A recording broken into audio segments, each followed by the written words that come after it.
Right, first of all, I want to say thanks to Linda for the effort and the job that she's doing. My name's Pete Bowen. I was born and bred in Flixton, Flixton. People probably know about it, know that area now. I was born in 54. I've got a brother and sister. Mother White, father James Bowen, from Lagos, Nigeria. 2 Alotto Street. 2 Alotto Street, Lagos, Nigeria. Not Ikeja. Stanham, no, can't remember the moment. Anyway, I was born in Flixton, and predominantly 110% a white area. Found that out at school. That's when your neighbour's dog was called Nigger. Wow. And stuff like that, you know. Even called cats Nigger down there. Anyway, you know, you survive. And I was playing football one day, local team, and we changed at a pub called the Greyhound, and then we had to walk to the football pitch. And we kicked off at 12 o'clock and finished 1:30, 1:45. And we're going back to the pub, and there's this strange game being played with a net, with a stick and a net. And they were one short, right? It was 12 aside, and Urmston Lacrosse Club, the game was lacrosse, they only had 11, they said to me. And most of them were local lads, 2 or 3 of them lived down my street, Whitworth Avenue. And they said, Pete, will you play with one short? Now, being 18, any lad, even any girl today, you know, wants to play any sport. Yeah. You know, you just get involved. So I said, yeah, okay. So what they did was, they put this big helmet on me, a cricket pad, and stuck me in goals. I was like, wow, what's going on here? And this ball's whizzing past me. And blah, blah, blah. So at the end of the game, it was fascinating. Just the game was just absolutely fascinating for me. So at the end of the game, they said to me, do you want to play next week? So I just remember saying, yeah, and pointing, but I want to play up there. And I was 16. At 18, I captained England to America. Oh my God, Pete. Yeah. And came back, and then at 21, I played in my first World Senior lacrosse team. And I've played in 2, played at Edge of the Park, and played in 3, Baltimore, Perth, Australia, and got 35 England caps. Pete, I had no idea, man. Yeah, and then went on to coach England, and then about 20 years ago, I get a phone call from 2 lacrosse friends of mine, twins, Paul and Gary Gay, and they said, and they played for Sheffield, they played for Syracuse University, and they said, Pete, we want you to come and coach us in a tournament in Colorado. So the ticket's in the post, get on the plane, and we'll see you at the airport. So I went to Ringway, there was the tickets, and I flew to New York, got a shuttle to Denver, Colorado, and coached Syracuse University to the final of the Vail tournament, and we got beat 9-8 in the final. Wow. But what a trip. Wow. And what an honour to coach an American university. Congratulations. Not many people can say that. No. You know, but, you know. Anyway, you know, that's about, you know, a bit about my life, sport. You know, everybody was into sport. I was just lucky enough that lacrosse is French. It was first played by the French-American Indians, the Iroquois Indians, and it was called Bagataway. And if anybody's seen the film Last of the Mohicans with Daniel Day-Lewis, when they go to discuss in the field about who they're going to fight for, the militia, he ends up playing lacrosse. Not many people notice it, But in those days, they played in tribes, and one goal might have been in Whalley Range, and another goal might have been in Urmston. Right. Because of the track, and they ran and ran and ran, and sometimes people died. But it was a fascinating game to me, fascinating, and did quite well. Now then, so at 18, I cannot remember going down the Reno. People are going, well, 18, I was down there when I was 6. Yeah, I was born I was there. born there, Yeah. you know. Yeah. You know, Yeah. I was born looking at Phil and Tola, you know. My brandy, please. Yeah. Right. So I don't remember 18 going down there. So I was pretty late comer, but I remember my dad taking me. Right. One evening, he says, "Come on," and I've gone, and he's introduced me to Larty. Yeah. He was like on the door, as we say, you know, Yeah.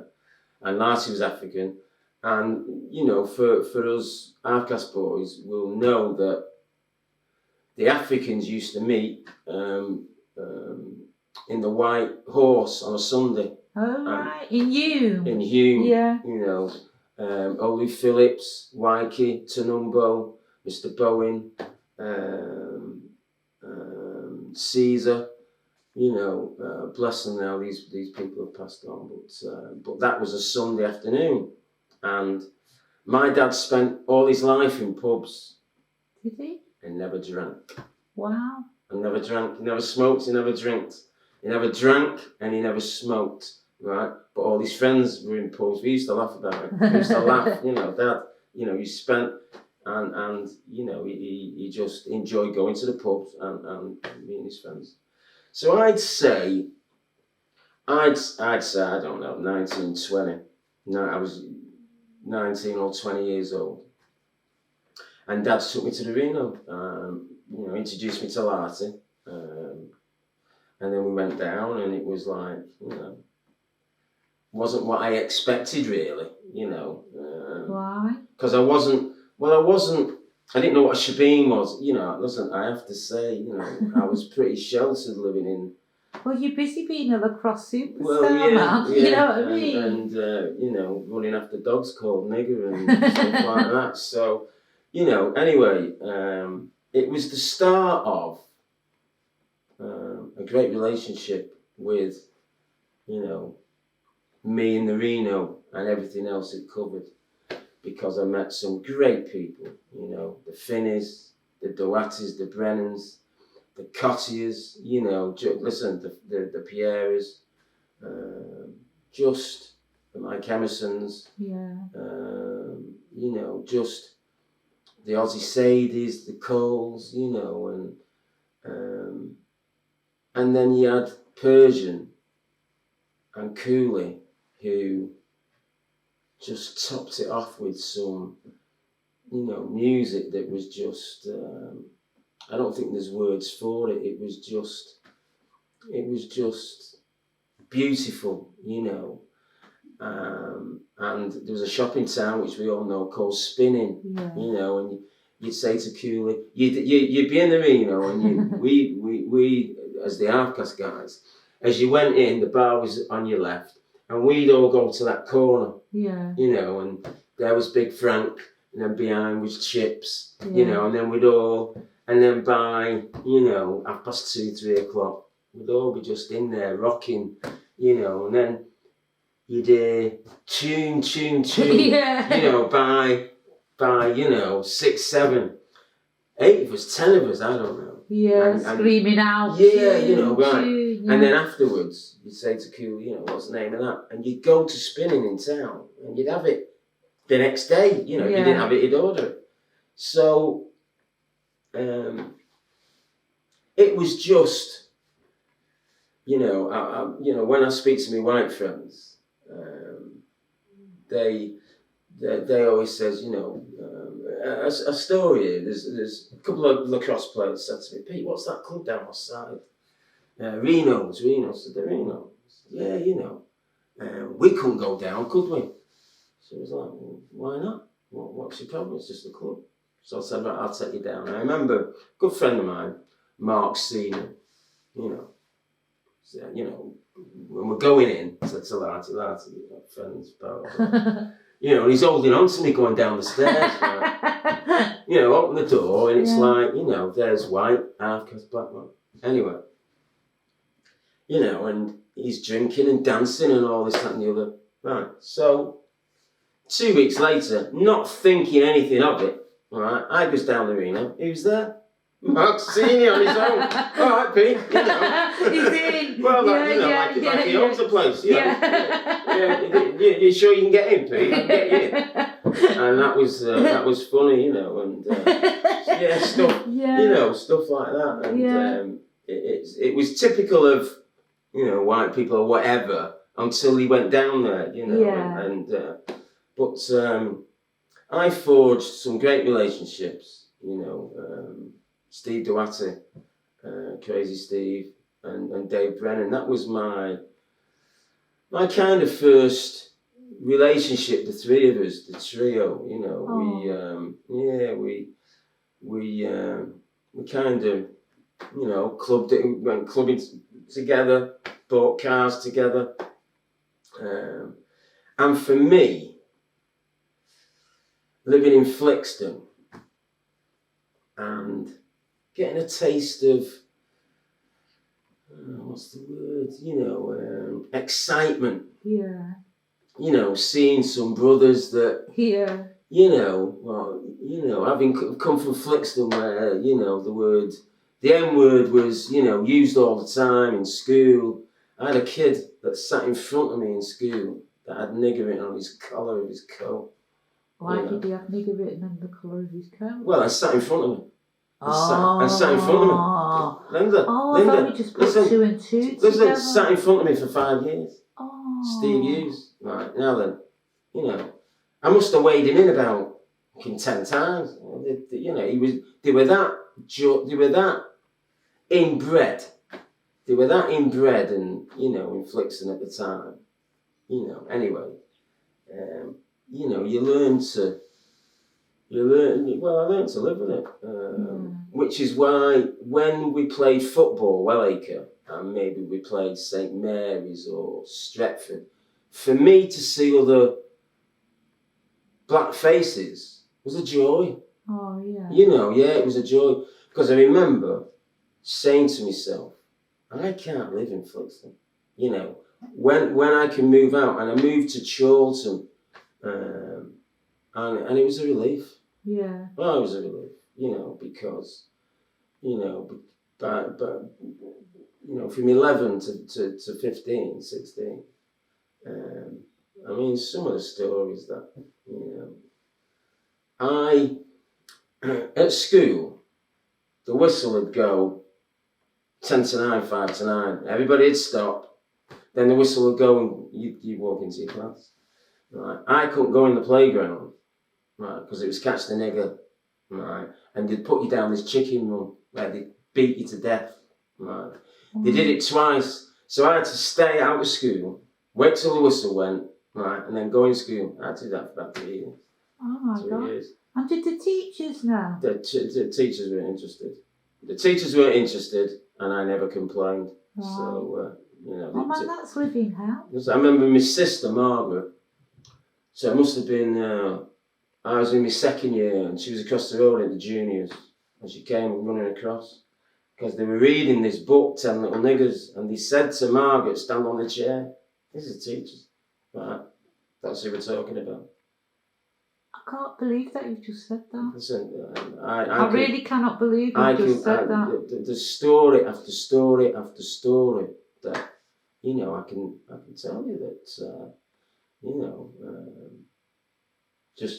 I think that's the most outrageous story. Well, the thing is, when your sister comes to you crying, and it's your younger sister, as brothers, you protect her, and I remember it in a few teachers because they used the word, Anyway, it was what it was, and it is what it is, No, but it's worth mentioning. Well, it's absolutely right to say it. Yeah, well, yes, and that's why my son James now goes to the same school, and I'm so protective of him. But you know what? He's that much of a strong character, easygoing. Right, he handles it like that, and I'm so proud of him. And when I tell him the same stories, he's more shocked than any of us, because he stands there looking at me, and he'll say things like, "But Dad, I don't see anything but my dad, I know, and I tell him, what happened to me, and teachers didn't, do anything.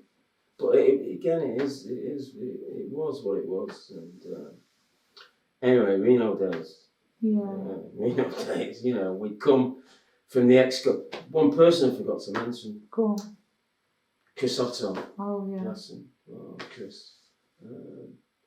And there's another boy that died in a crash. Derek Thomas. Derek.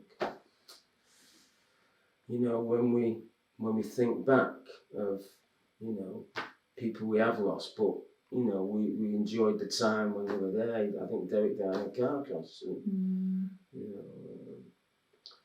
And, you'd leave the explosion, time and place, pips, and where would you go? To the Reno, it was an unwritten rule. It was just, and there was no phones. There was no, like homing pictures. Yeah. You didn't need a phone. You just, you got kicked out of a club. Yeah. That's where you went. You went to the Reno or the Nile. But for me, it was the Reno, and but you might stop at the cafe in between, shorty, some beef and rice. Yeah. Chopped chicken and rice. Yeah. And I remember. Dave Brennan and one of his hates. Dave, you remember this? You'd get your chopped chicken or your beef, and somebody had come along and go to pinch some. Oh yeah. So with the fingers on that, and I remember Dave kicking off. What are you doing? Leave me food alone. And, but I remember Shorty, and if you remember, right, the cafe was owned by Donald. Oh, that's his name. Donald. I was just talking to Andrew about, it's Donald. Donald, who was Chinese. Yeah. And I was just saying to Andrew, we was just talking about him and saying, what could be name? Donald. And it was Donald, I presume, that cooked the food, and then he went to Alvino's. Yeah, you're right. Right, I haven't seen him for a while, but I know he went to Alvino's because now Dougie's have took over Alvino's. I don't know. Last time I seen it was closed. Right, well, Dougie's that was on Moss Lane East? Yeah. Right, they took over Alvino's. And I believe they're in Cholton as well, is that true? Yes. Yeah. So that's good. Yeah. And the other thing was, was we all used to go to concerts. Yeah. Right, listen, if you went to the fight, Muhammad Ali, the big fights, I remember going with Frank Pierre, right, and Chips was driving the Rolls Royce. Go on. And we pulled outside the Apollo. We get out and we go and watch.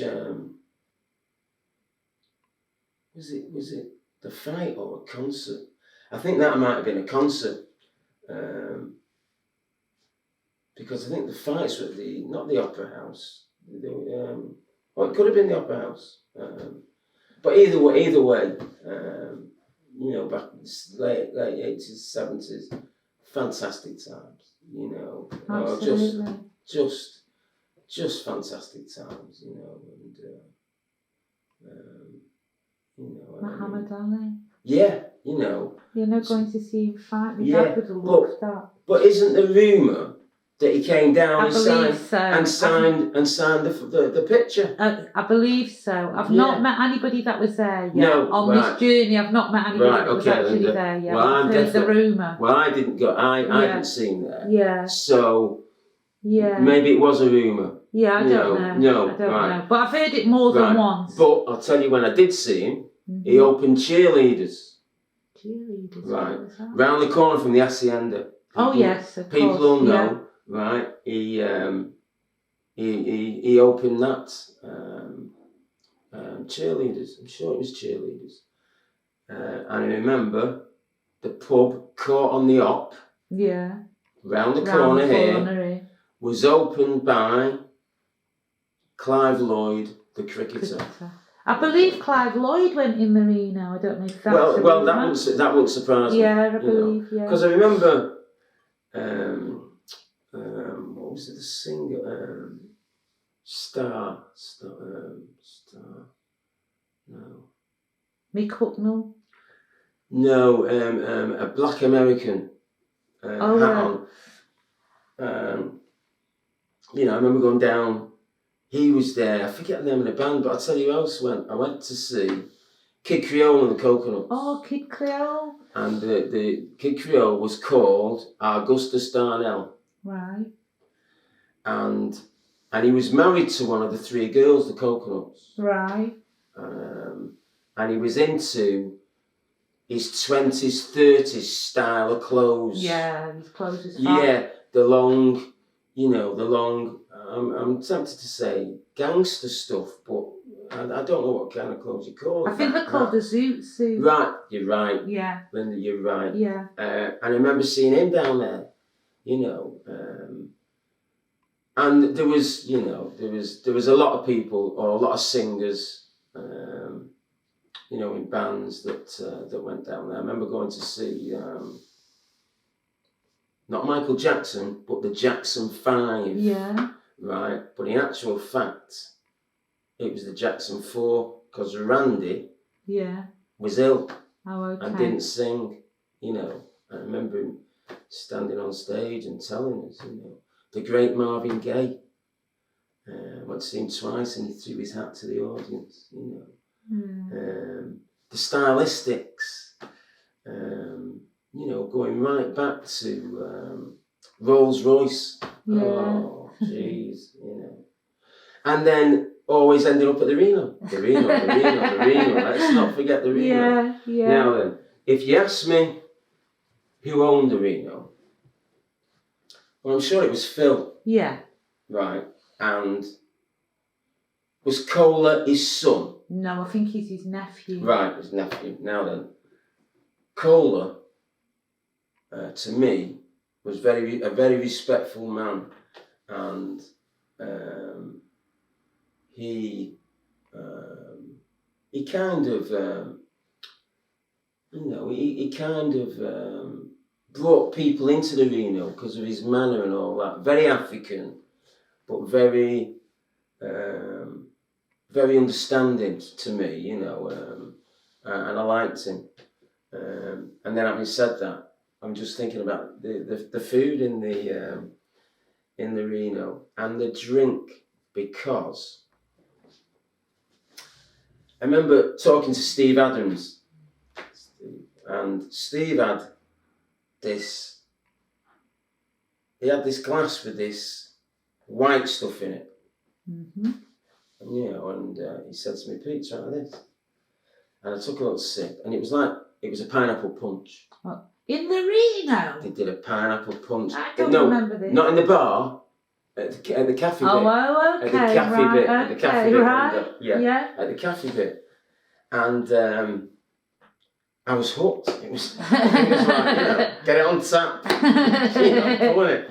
And, and you'd have, if you ordered some food. And you know what? When I think about the food in the Reno, I don't remember many people eating. They must have done. I didn't. I don't remember eating. No, okay. I think I ate more at the cafe upstairs than I did in Reno. But I remember the pineapple punch with nutmeg in it. Right. And stuff like that. And I tried to make it myself at one time.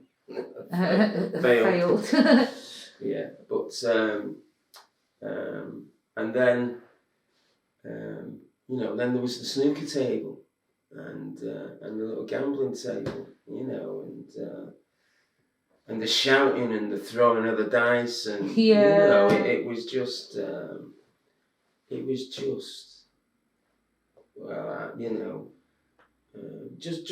just great times, just anticipating,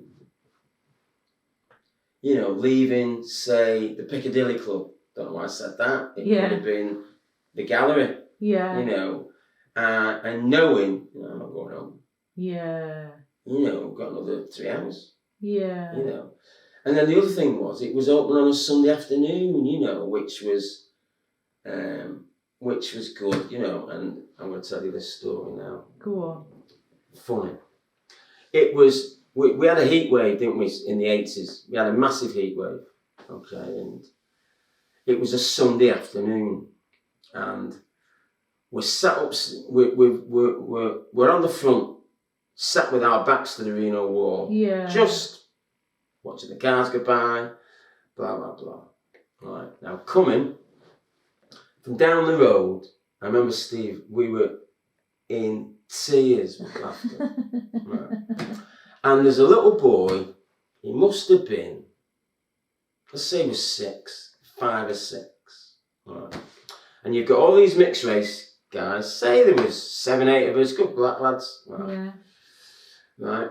And if you followed this kid's hand, right, he had a piece of string, right, and at the end of a piece of string, right, was a gollywog, right. Go on. And it was wrapped round his neck, right. Yeah. And the little kid was walking past, he was only 6. Yeah. To him, it was his doll. Yeah. Right. Yeah. Could have been anything. Yeah. Right. Right. And he was dragging it.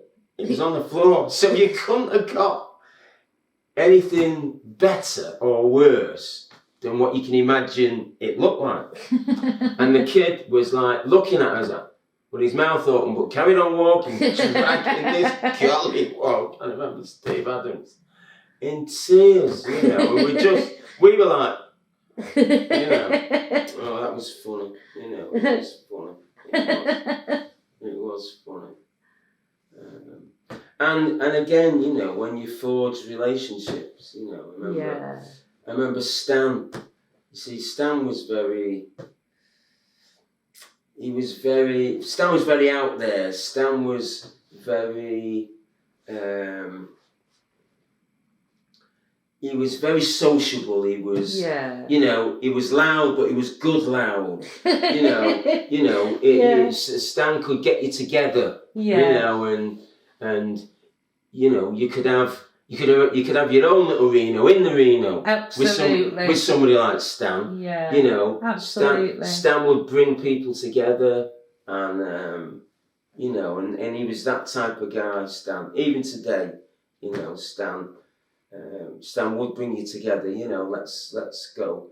And a lot of people probably don't know this. Stan, I hope you don't mind me saying this. Stan, at a very early age, liked golf and was good at it. Oh, I didn't know this. Yeah. Kept that under his arm. Right, well, the thing is, in them days, there was a bit of a stigma to golf, and especially to black people, as regards possibly you might be gay.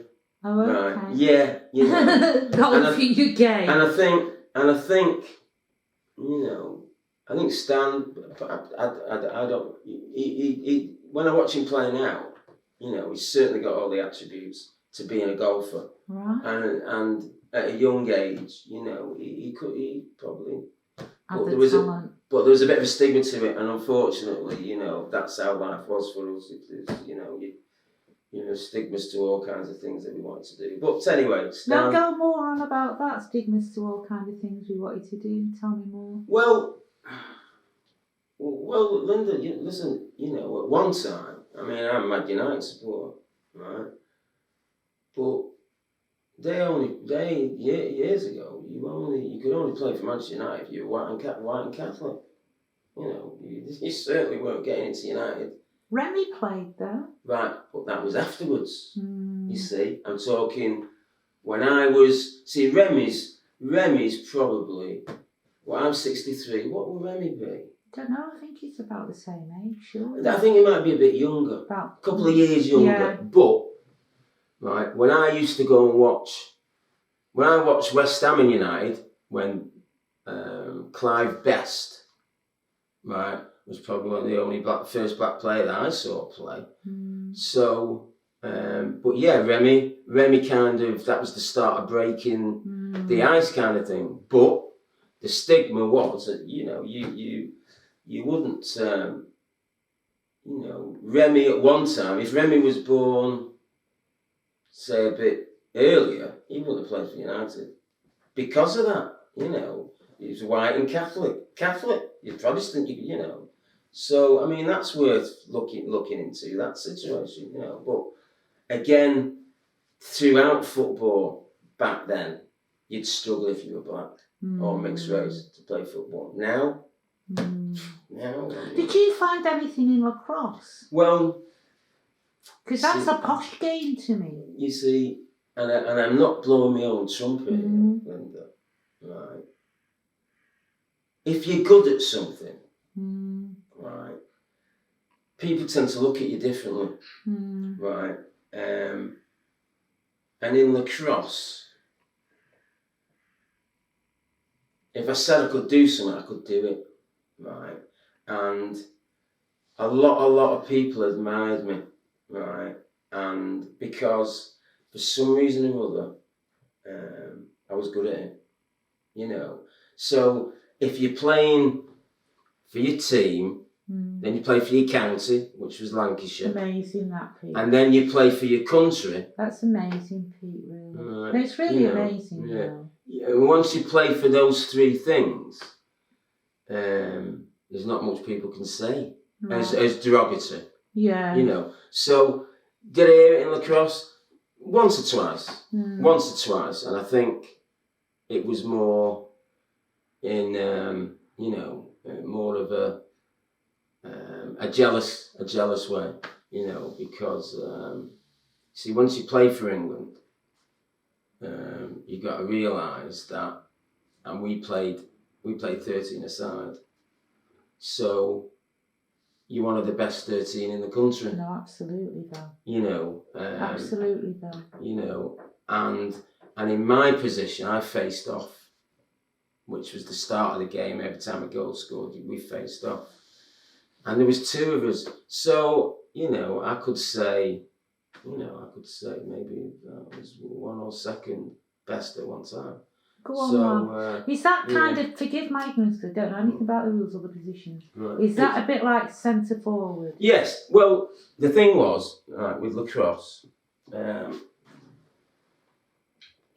if you think of an ice hockey pitch, I still don't know anything about that. I know a bit about hockey. I played hockey at school. Right, well, we play behind the goals as well. Oh, okay. Right. Yeah. So you've got the halfway line. Yeah. You've got a 25-yard line. Yeah. Then you've got the back line with the goals and the crease. So my job was I faced off.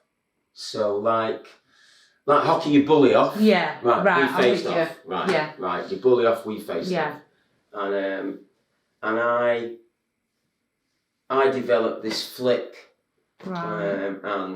And with my speed and my fitness and all this, that and the other, nobody could stop me one time. And you know we'd. Is there footage, Pete? Say again. Is the footage of you playing? Is it? Yeah. Wow. I'll get some too. Yeah, we. You see, that was the other thing. I, you know, started filming lacrosse games and analysing them, which is one of the reasons I coached England, because I put a lot of thought into it, and brilliant. You know, it's like. So you like strategy as well? Yeah, well, there you go. You see, the thing was, I played in attack, so I like to score goals, like the Roonies and this, that, and the other. So you know how you want the ball and how to score goals. So it was easy for me to get an England team and say, right, do this, that, and the other. Basically, direct them. Right. Give him the direction. You know, tell him what to do with the direction, And now on a coaching level at lacrosse, I have to say, I coached 16 games for England and won 14. Wow. And won This is all unbelievable, man. And won a trophy in Vale. Now, I said before, Syracuse. I coached Syracuse in the Vale tournament to the final, and Green Turtle beat us. I think it was 9-8. I know they beat us by 1. So I came back to England. I went to the ELU, English Lacrosse Union, said, listen, a great tournament there, blah, blah, blah. Let's enter it. So we entered it. I was the coach. So we went back the following year, 2 trips. Yeah. And I coached England to 5th. Right. So now all the hundreds of years lacrosse has been played, and again, that was the first ever trophy. Right. So there's a, when I think about that. So you're that was, good, man. That was, I love the game. Yeah, and, that's it. You've got, it's passion in it. If you've got a passion for something, you'll do it morning, noon and night, won't you? Yeah, until I had this plastic knee put in 2010, 4, 5, 6, 7, 8, 9, 10, yeah, James was 6. So I played in a World Series in 2010. So I'd have been 56. Yeah, I'd have been 56. Played in World Series, right, and got a silver medal because we got beaten in the final. So the old codger's still playing. So. That's a year younger than me. If I had to run around the field now, it would kill me stone dead. Well, yeah, and I mean, that's why I've never put weight on. I've always, if I didn't if lacrosse season finished, I played squash or whatever. Yeah. But going back to the Reno era, I was a porter at the Toast Rack. Yeah. Holdall Lane. Yeah. Yeah. Right. I was a porter at the Toast Rack, Holdall Lane, and I worked for this agency called Plus Work, and they sent me there, and I ended up staying. Okay. The caretaker, Eric, just liked me for some reason. He said, "Listen, why don't you put in, and stay?" And I did, and we had a football team called Afro Bill. Oh yeah, go on. And that's where we train. Oh right, in their ground. We use the gym. Yeah. Oh okay. We use the gym. Yeah. Now I didn't play for Afro Bill because I played lacrosse. Right. But sometimes we train on a Sunday, but I would train them physically, and it was a Wednesday night, and I remember the Aussie Sadies and all that, where's this? Give us this one, and we, and when I look back, I remember the Cottiers and all that turning up in the cars, and here we are indoors training, but to see these afros and this half cast and oh, what was he called? Our manager. The manager. Oh, someone said it. The white guy. Was it Billy? Oh, Kev. Billy. Top kid. Top. Nice guy. Lovely man. And he was the manager. But I couldn't play, and sadly, Tony had to. And when you see the picture and you see the afro, the style. I want to get a copy of that. Yeah, and the style of then the penny round collars and just little things, the silk shirts and silk shoes. Yeah, and I remember on a Sunday playing at Alec Park, Rashid Finney, Alan Joando, who sadly passed away. And what a fit man Alan was. Jesus, run. They used to say, we used to go on runs, because it was a passion. If you're going to do something, you got to do it right. Yeah. And I remember leaving Alec Park, going on a run, and And Alan was just, he said I was fit, and I kept my mouth shut. I kept my mouth shut because he was 10 times fitter than me. Linda Gelando gave me a picture of him the other day, for the memorial. Right, and okay. She said it was taken the day he'd finished a marathon. Oh, there you go. So there you go. Listen, he was an incredible kid. He was he wasn't one of those that spoke about it. He just did it. Let's go for a run, and he'd have done. If you'd have said what we're doing in marathon, he just said, yeah, let's go. Cracking lad. And when I'm getting so excited about this whole thing, and just sat here talking to you, it's just a pleasure. It's a pleasure to be sat here in your flat and doing this and remembering. No, it is. And I'm trying to think of the girls like Chips. Yeah. And I bet not many people have mentioned girls. No, they haven't actually, and it's harder to get girls to do an interview. But go on then, give us some girls. Well, the thing was, it was. It's hard really because, and no disrespect to females, a lot of girls just kind of pass through, like lads will pass through, so, I can, well, there's obviously was Chips and, I can't think of girls that were there regular. Pearl Brown. Right, okay. Yeah, you're right. Myra. There you go. Me, Mandy and Susie. There you go, right, and you're right, Mandy, Susie. Yeah. Tommy Prowse, and June, who worked at Wise Chemist on their mum. Yeah, June, on Dickinson Road. There you go. Myra, Sobers, and there you Pearl's go. 2 sisters. Yeah. Pearl Brown. And her 2 brothers. I only know one brother. Who's the other brother? Gary. There's Gary. And the younger one. He was darker. He was darker than Gary, wasn't he? He was darker. But Annette Jarrett. Annette was recently married. Yes, I believe. To Tommy. Yeah. Now then, Annette lived in Flixton. She's been in Flixton for a while, but I think she's moved.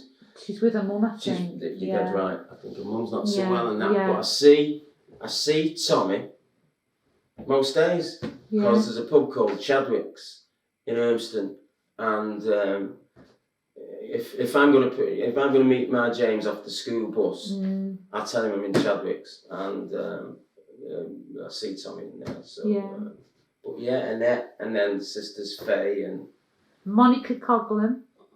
Right, well there's a name. No, yeah, I don't know that one. No, yeah. Monica. Yeah, I'm sure it's Monica Coghlan. She was in the thing with the with the MP fella.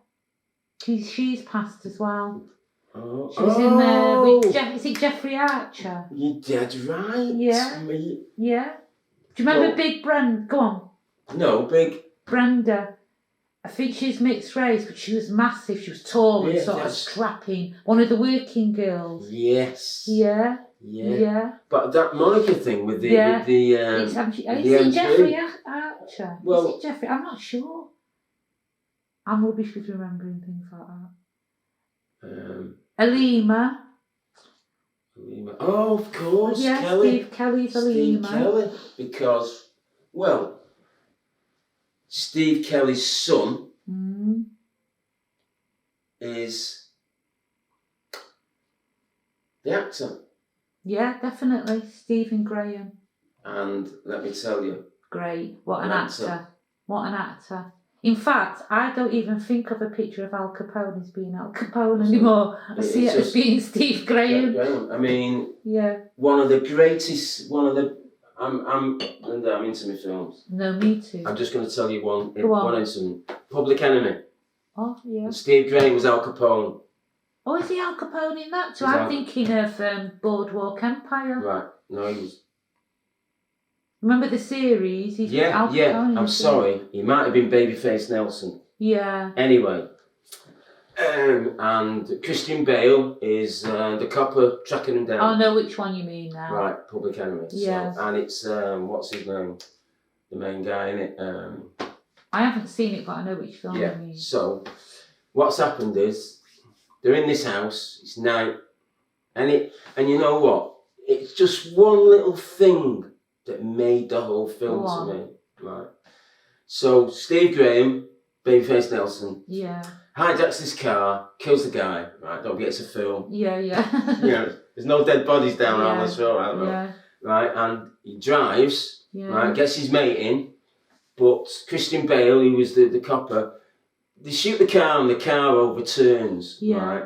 And Steve Graham gets out of the car and he's got the machine gun, but he's been shot and he's on his hands and knees. Yeah. He's on his hands and knees, and he's firing the gun at willy-nilly because he's been shot. Yeah. Right.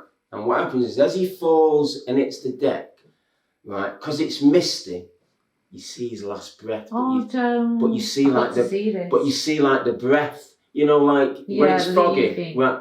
And you see that, and you know what? Just made the film for me. It was just what a moment! What a picture! What a Right, I'm going to see. What's he called? Public Enemy. Public Enemy. Yeah. I love him in A Moment in Prison, or what's it called? Something Britain. Yeah. The thing. Yeah.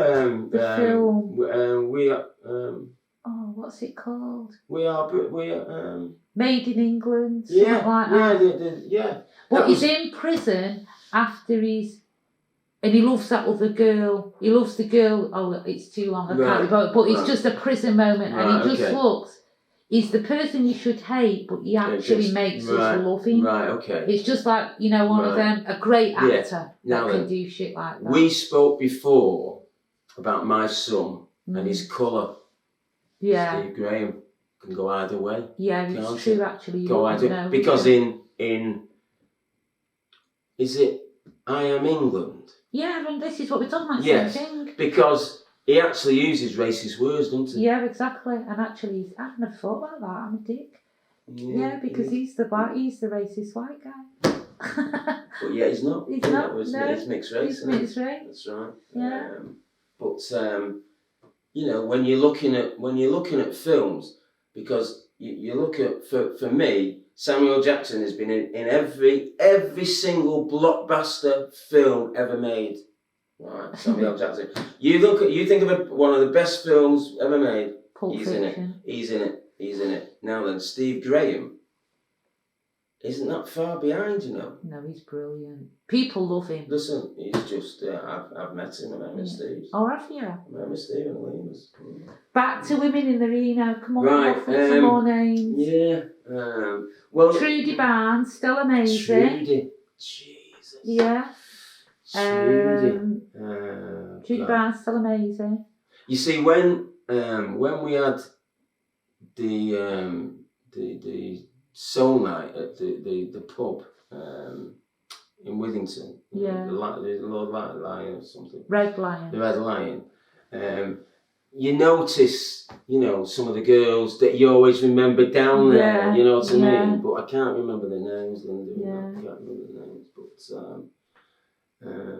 but yeah, we tend to forget about the females, and like you say, the Pearl Browns and the Jarretts and so on and so on. And for Irone, do you remember Irone? Irone. Well, she was dead attractive. And she was married. She got married to the Liverpool guy, the tall white guy. Oh, she did. Yeah, tall white guy. Didn't she work behind the bar then? No. I tell you what an attractive girl. Absolutely, Diana Bonson. Diana. Who I always say her name wrong. Paul Colley. Yeah, Paul. Yeah, Diane. Yeah, Paul Colley. And Deanna daughter. Diane. Is it Gloria Nuttall? Yes. Gloria Nuttall. God, Yeah. and she lived on Short Marina. Her brother was Zach. Frida. Frida. Yeah. Jeez. Frida. Amazing. Because at the time, I met Frida through Duatis. Steve Duatis. Yeah. He was seeing it, you know. Yeah, they were, weren't they? Yeah. On the Yeah, show. And then, Linda, you got the Cheetham Hill side, you know, and I mean, I lived in Flixton and came in and out and that, you know, you had the Duatis and the Oderhars and the Murphys that lived in Cheetham Hill and came down to, and even Khaled, I think at one time was up there, you know. But, I think is he from that neck of the woods? I think they are. Yeah, I think he is. And just, what time is it? Just Yeah. before, you know, when you talk about lacrosse, you know, and unfortunately, if it was a paying sport in America, I'd have done okay. But there's a lot of people, and I know Remy, you know, Remy played at Old Trafford, who wouldn't want to play there, and you know, and I think back to Remy probably just missed out on the big money. I think it's true. Well, you know, there's obvious. I'm trying to get him to come on and be a Reno boy and a superstar. Yeah, that'd be great. I'm trying. But I think when you look at the time and that, I think that, I mean, when you think of the great players like George Best, Bobby Charlton, you know, it was on £4 a week or stuff like that, you know. It's true. So, you know, so, it's true. But I think Remy, logically for me, he just missed out. I'm going to tell you a story about Remy. Well, his family. Remy Moses, surname Moses. And his grandmother, Irene's mother, Irene was Remy's mum. Right. Irene was Remy's mum, and Irene's mum we called Auntie Mac. Okay. Right. Now, Auntie Mac lived in Ancoats. Right. And I'm only here, yeah, you know, and you know, we'd leave Flixton in the car where we're going down to see Auntie Mac. Now, how my dad got to know Irene and Auntie Mac, I haven't got a clue. Right, but when Irene Moses saw Pete, Phil and Margaret Bowen, my brother and sister, she said to her mum, I want kids like that. Oh. My dad told me. In fact, Irene told me herself. And she said, when she saw me, Philip and Margaret, she said, I stared at you. I said, you're only this big looking up at me. You know. And she said to Auntie Mac and Mum, I want kids like that. Little brown kids like that. Oh. And she did. That's the first. I've never heard that one before. Irene Moses. Yeah. Yeah. Because there was Remy. Tinny. Tinny. Yeah. Another female. Yeah. Harvey. Don't know them. Yeah, Harvey's taxi driver. Reese. Yeah, Harvey's a taxi driver. He was a good footballer. Harvey was a good footballer. And what I was going to say was, there's people that we don't realise that we're just on the borders of their sport. I remember this black guy, Joseph, and somebody saying to me, oh, he's like a fourth dan at some martial arts. Now then, to be a first dan, I don't know if you know how it works, right? If you're going to be a dan at any sport, you get like a master, isn't it? You get your black belt. Oh, okay. Right? And then you do a year, you get your first dan. Oh, okay. Now, to get your second dan, you've got 2 years. You've got to do 2 years. Yeah. To get your third, you've got to do 3 years. To get your fourth dan, you've got to do 4. So a lot of years involved. Yeah. And this guy was something like, second, third dan. And to look at him, you just wouldn't know. Do you know what I mean? And, who are we talking about? This guy called Joseph. I can't think of his surname. In the Reno? But he used to go in the Reno. life. I don't know who you mean. I remember his. A mixed race guy, white guy. He was no.